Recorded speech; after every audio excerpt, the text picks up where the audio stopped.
Distinguished guests, please welcome the President of the United States, accompanied by Secretary of State Anthony Blinken.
Good afternoon.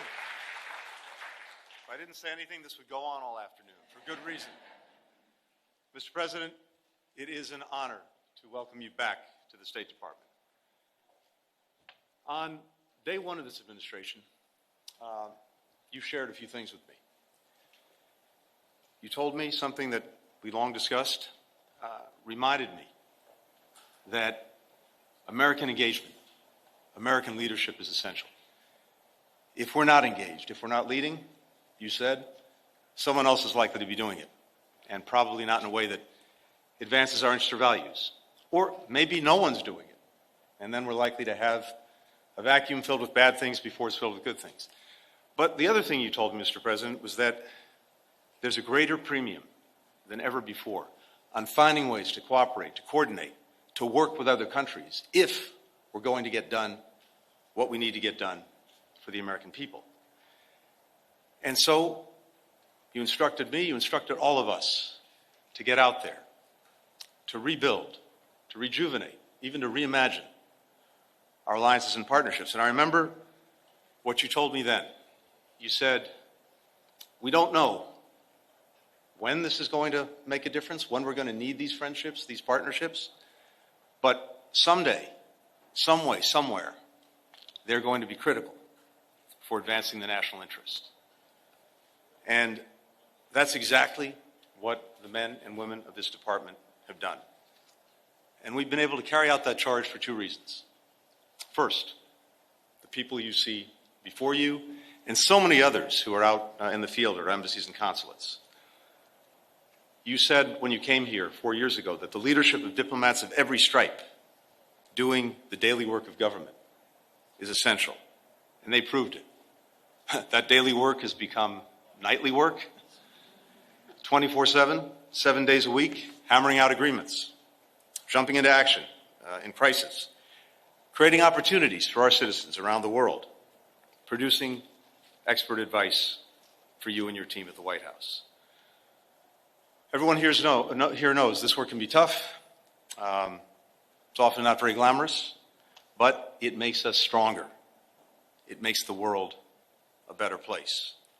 And we simply couldn't do it without the extraordinary men and women that you have before us, as well as our remarkable partners in government, starting with the great White House team led by Jake Sullivan, my friends and colleagues from across the administration, the Secretary of Defense, Samantha Power at USAID, the Secretary of the Treasury, Commerce, and so on. All of these partnerships that we built and built with their teams have made a difference. So to all of my colleagues, thank you. Thank you for your friendship. Thank you for your partnership. There's one other reason that we've been able to re-engage and rejuvenate our diplomacy. Mr. President, that's you. You have never wavered in the conviction that when America leads, when America engages, there is little we cannot accomplish, and that this country remains a force for good, a force for progress around the world. Your unshakable belief in the promise of America has inspired me for more than 20 years. It's inspired so many people in this department and around the world. Simply put, it's been the privilege of my lifetime to work for you, to work with you, to work with this extraordinary team that you've assembled. And it's the honor of a lifetime to be able to introduce, one more time, the 46th President of the United States, Joe Biden.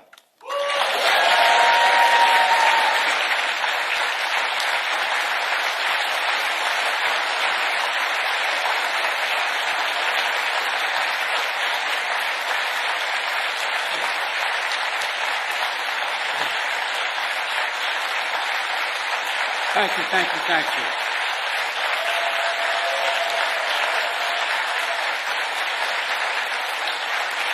Thank you.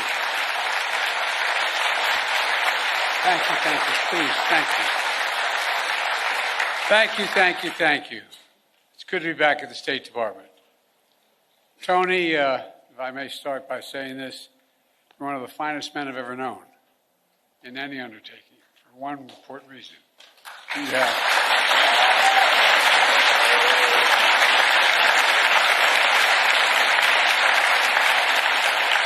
You're not only brilliant, you have incredible character.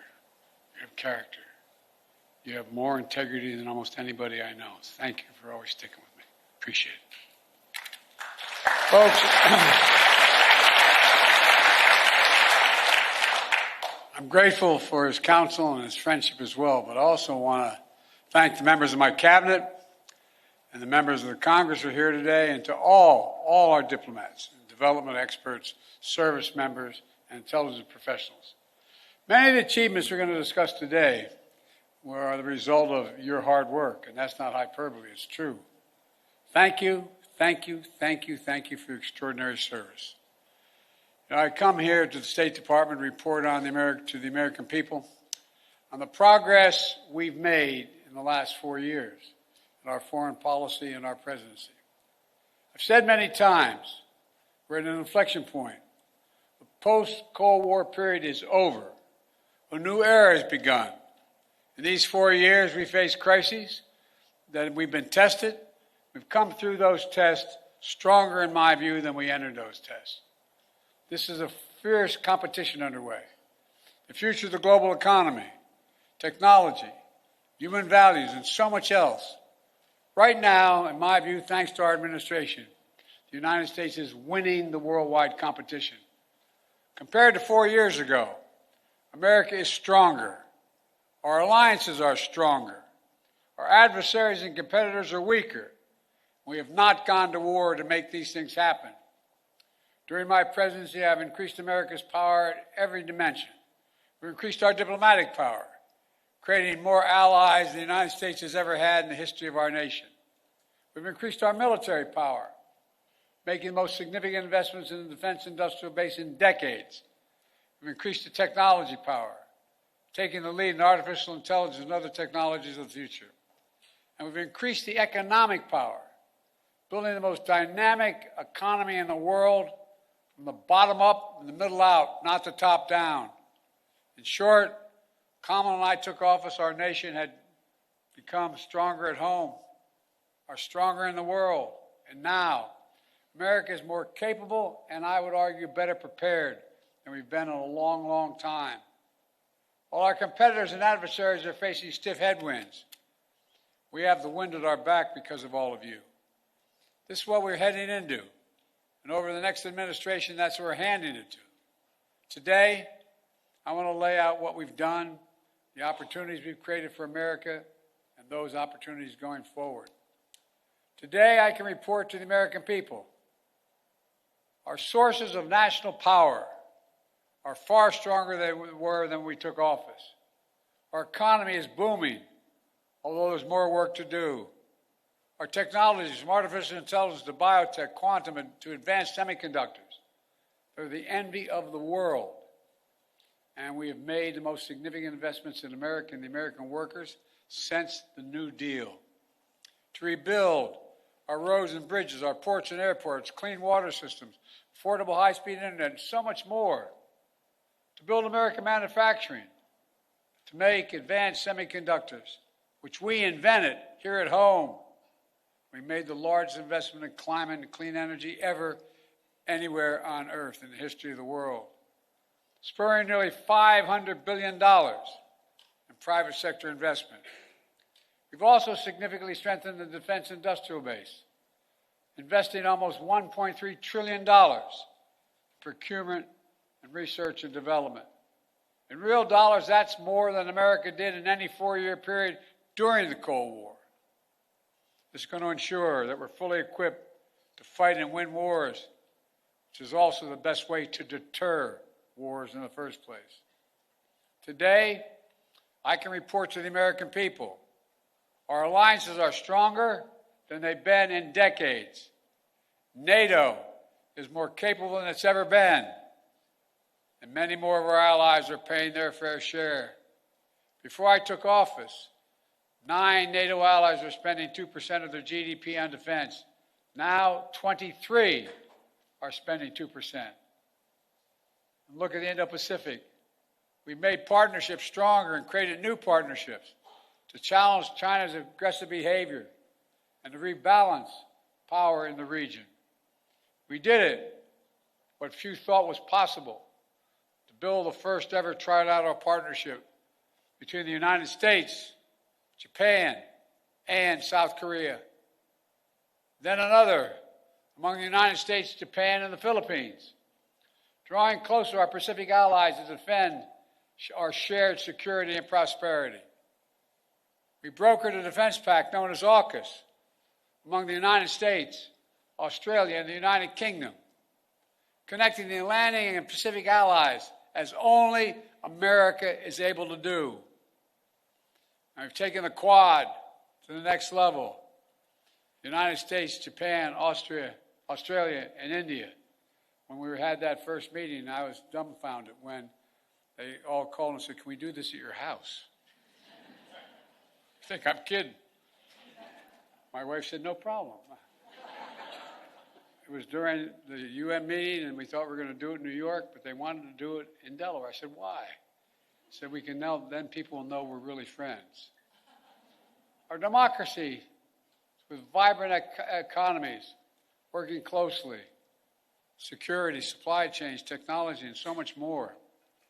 In the Red Sea, we brought together more than 20 countries to protect civilian ships from attack by the Houthis, defending freedom of navigation, one of the world's busiest waterways.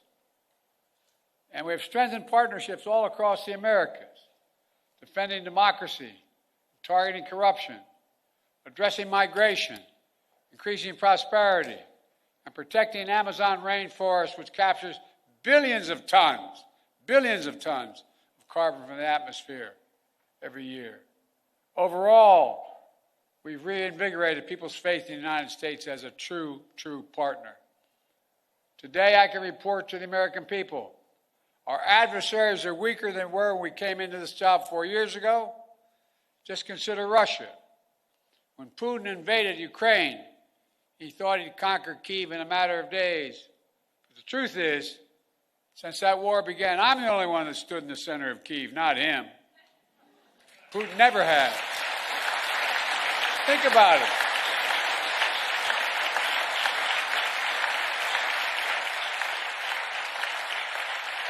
It was a long train ride, but I'm the only commander-in-chief to visit a war zone not controlled by U.S. forces. We helped Ukrainians stop Putin.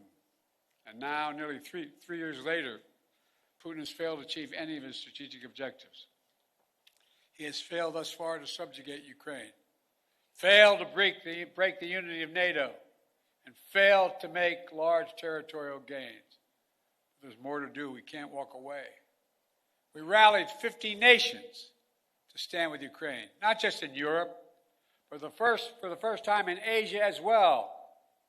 Because those countries in Asia know what happens in Ukraine matters to them as well. We delivered air interceptors, massive numbers of munitions, enacted relentless, unprecedented sanctions to keep Ukraine in the fight. And now Russia is struggling to replace what they are losing on the battlefield in terms of military equipment and fighters. And the ruble is under enormous pressure. As I saw it, when Putin launched his invasion, I had two jobs: One, to rally the world to defend Ukraine, and the other is to avoid war between two nuclear powers. We did both those things. Today, Ukraine is still a free, independent country with the potential for a bright future. And we laid the foundation for the next administration so they can protect the bright future of the Ukrainian people. And now, look at Iran. Did you ever think we'd be where we are with Iran at this moment?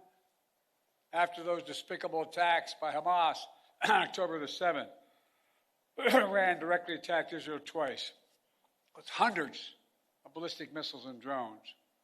And twice they failed because the United States organized a coalition of countries to stop them and ordered U.S. aircraft to come to the defense of Israel. Now, Iran's air defenses are in shambles. Their main proxy, Hezbollah, is badly wounded. And as we tested Iran's willingness to revive the nuclear deal, we kept the pressure with sanctions. Now Iran's economy is in desperate straits. All told, Iran is weaker than it has been in decades. And if you want more evidence that we've seriously weakened Iran and Russia, just take a look at Syria. President Assad was both countries' closest ally in the Middle East. Neither could keep him in power. Quite frankly, neither really tried very hard. Now, I cannot claim credit for every factor that led to Iran and Russia growing weaker in the past 4 years. They did plenty of damage all by themselves. But Israel did plenty of damage to Iran and its proxies. But there's no question, our actions contributed significantly. And now major authoritarian states are aligning more closely with one another. Iran, Russia, China, North Korea. But that's more out of weakness than out of strength. So as the new administration begins, the United States is in a fundamentally stronger position with respect to these countries than we were 4 years ago. Today, I can report to the American people we're in a better strategic position in the long-term competition with China than we were when I took office. You all recall, many experts believe were predicting it was inevitable that China's economy would surpass ours. According to many predictions, that would happen by the year 2030 or shortly thereafter. But we in this room said no. If we make the investments in ourselves, we protect our workers and technologies, that will not happen. Now, according to the latest predictions, on China's current course, they will never surpass us, period. I met one-on-one with President Xi in consequential summits. He and I have always been direct and straightforward with each other. I made it clear we expect China and everyone to abide by the international rules. And so we stood up against unfair trade practices, taking action when China dumped subsidized goods, incredibly subsidized, on our markets to undercut our workers.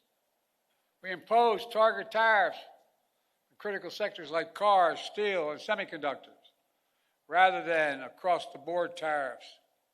We imposed historic export controls on investments, restrictions, to ensure that China cannot use the most advanced technology and sensitive data against us. And critically, we enlisted our allies and partners to join us, building more convergence among our allies on a shared approach to China than ever existed, and showing that it's more effective to deal with China alongside of partners rather than going it alone.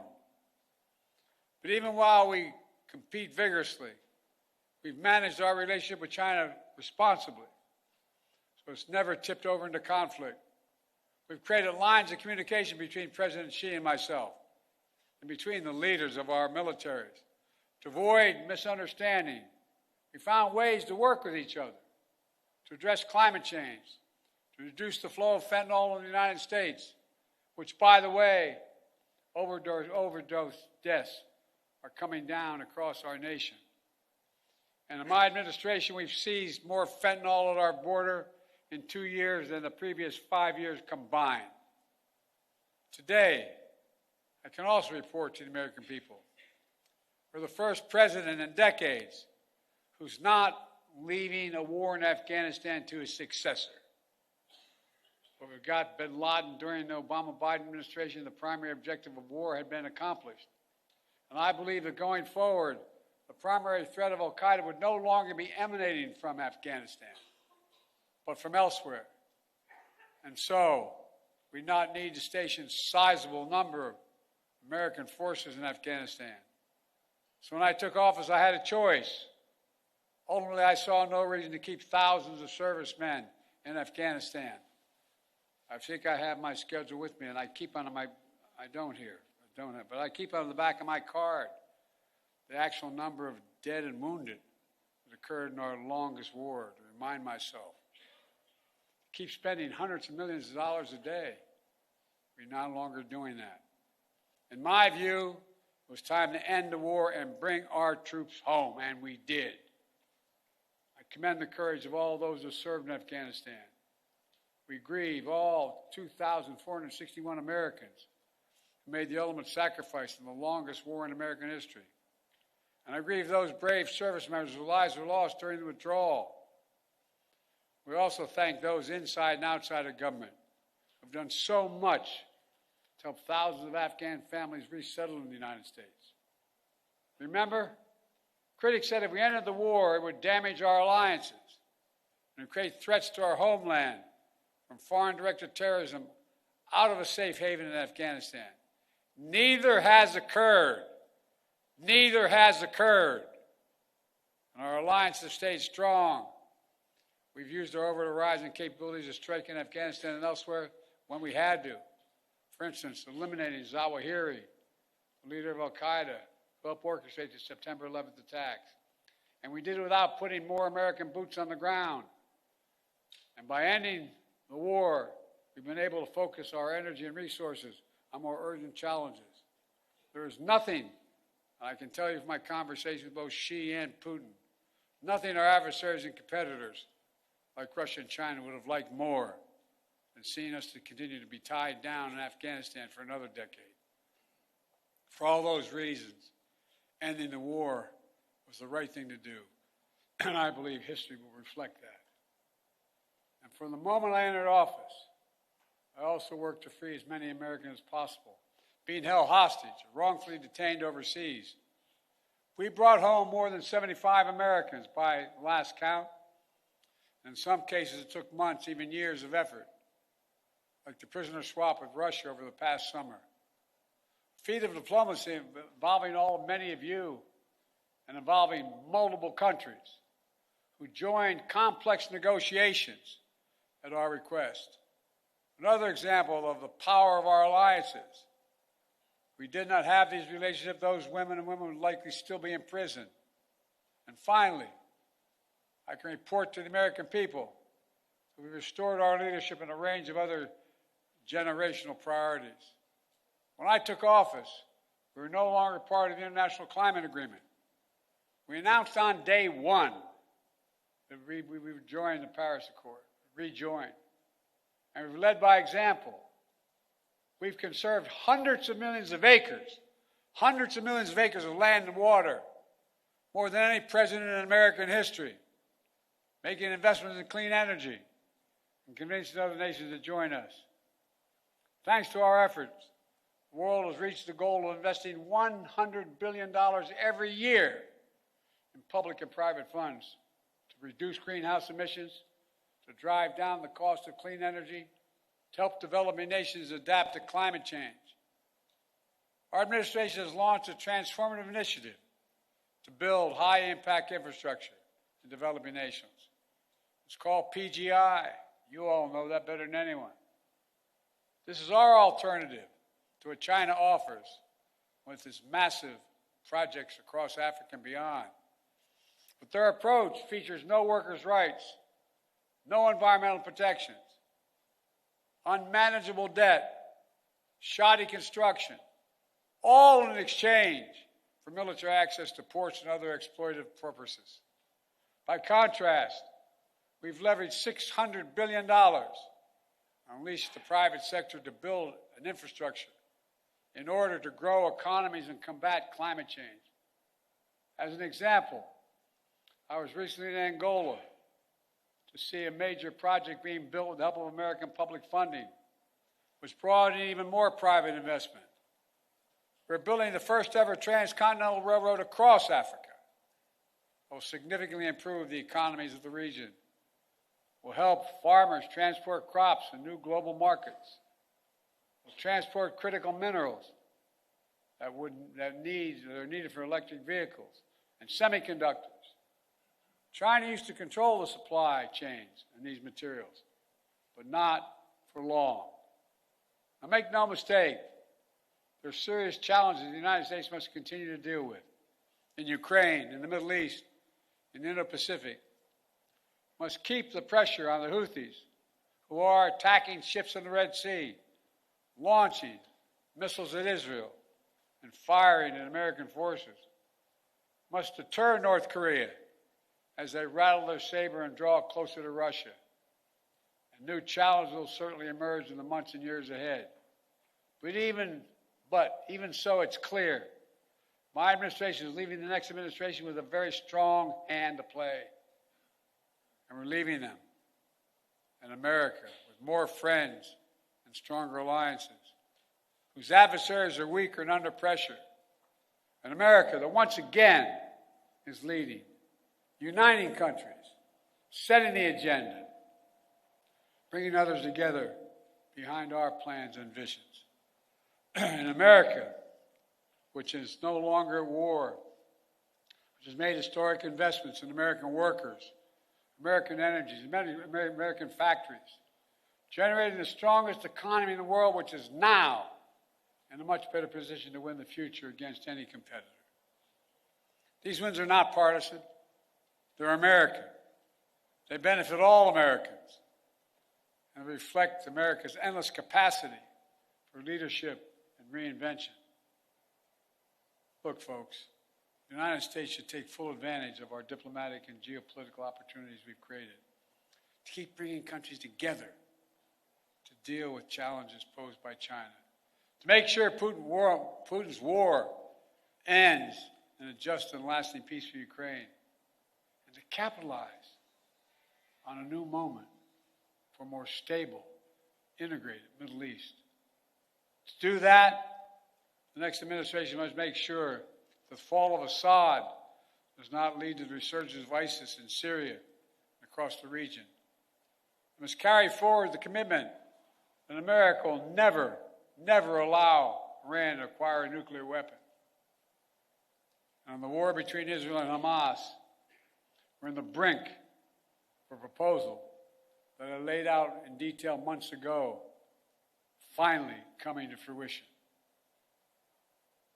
I have learned in many years of public service to never, never, never, ever give up.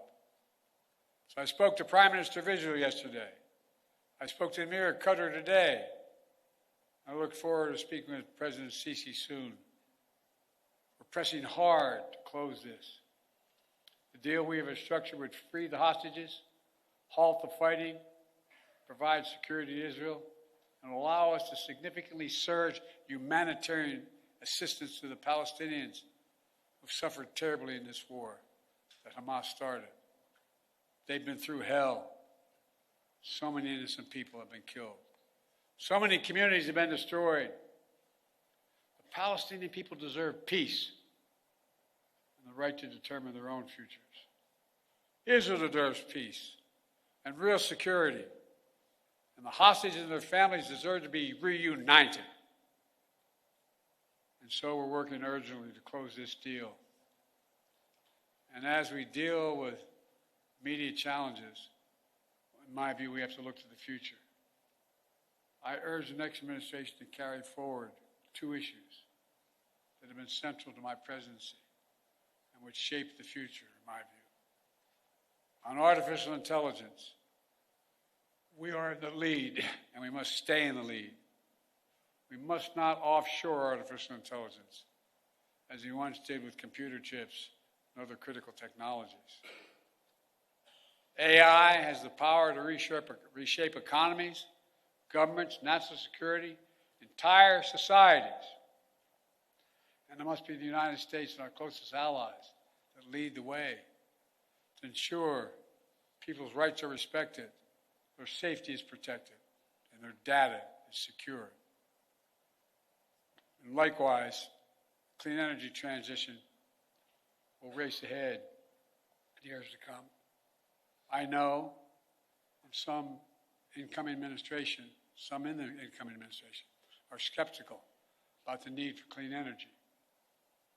They don't even believe climate change is real. I think they come from a different century. They're wrong. They are dead wrong. It's the single greatest existential threat to humanity. The clean energy transition is already happening. China is trying to dominate the clean energy, manufacturing, critical materials, supply chains. They want to capture the market of the future and create new dependencies. The United States must win that contest, and we will shape the global economy and the planet for decades to come. Let me close with this. Like many of you, I've dedicated a significant portion of my career to our nation's foreign policy.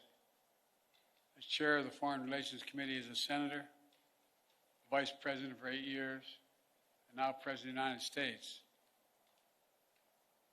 I put together one of the most competent foreign policy teams, I would argue, in American history, sitting in this room and before my eyes. Throughout my career, the world has undergone tremendous change. But certain things have always held true. At our best, America leads not only by the example of our power, but the power of our example. In the past 4 years, we've used that power, not to go it alone, but instead to bring countries together, to increase shared security and prosperity, to stand up to aggression, and to solve problems through diplomacy wherever possible, and to relentlessly defend democracy, civil rights, and human rights. Because that's who we are. That's who we are. You've heard me say it many times before. We're the only country on earth founded on idea. Every other country is founded on geography, religion, ethnicity, or some other unifying factor. But America was built on an idea, literally, not figuratively. That idea was all women and men are created equal. The idea that has inspired the world for 250 years and counting. We're always reaching to do better. Always looking to the future. And at our best, always seeking progress for our people and for people everywhere. It's been the honor of my life to serve as your president. Today, I'm optimistic about our future, as optimistic as I've ever been. Just have to remember who in the hell we are. You've heard me say it many times. We're the United States of America, for God's sake. There is nothing beyond our capacity if we do it together and commit to it. Nothing. So thank you all for all you've done. I hope many of you are going to be staying in the next administration to keep this moving. May God bless you all, and may God protect our troops. Thank you, thank you, thank you. Thank you.